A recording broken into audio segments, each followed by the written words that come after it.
नमस्कार। चेतनार चैताली बापा मरीजा पर माँ परिवार उपार्जनक्षम पुओ को कहला बर्तमान आम पाखे किसी ना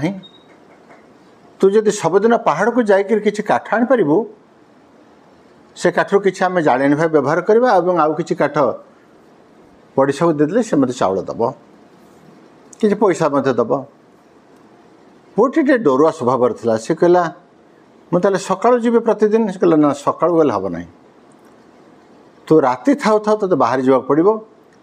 पहाड़ दूर से पहुँचबू एवं तू खरार आसपा ते कष्ट हम तेणु तू जब राति थाऊ थाऊ चलीजु एवं भोर भोर पहुँचबू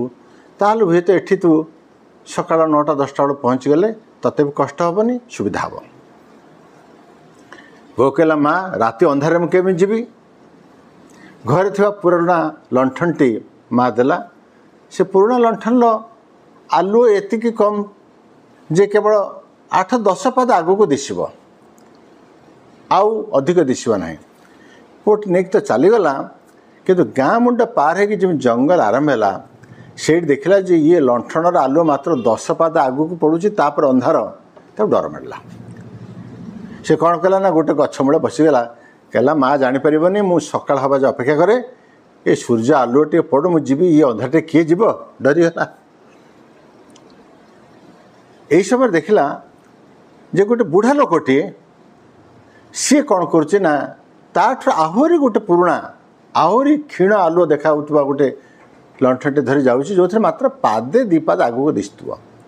से जो जोर अतिक्रम करीगला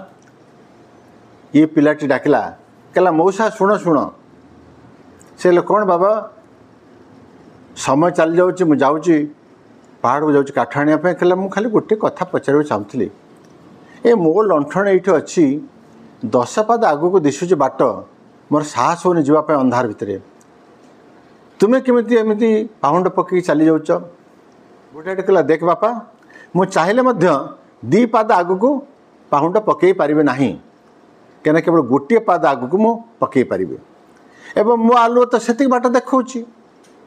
गोटे पाद पे आलुओ देखा गोटे पाद पकई पारि तापर आउ गोटे पाद पे आलुओ देखो मु आउ गोटे पाद पकईबी गोटे पर गोटे पाद पकई मु आगू जी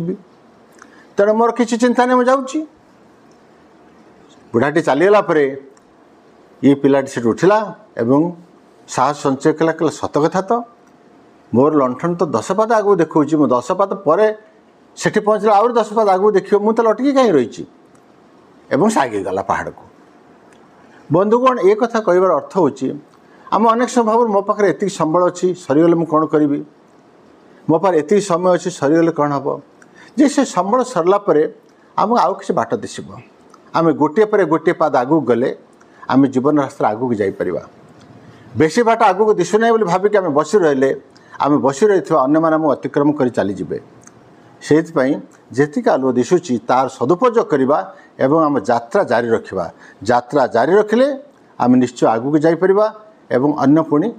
नुआ बाट दिशब आलोक दिशब। धन्यवाद।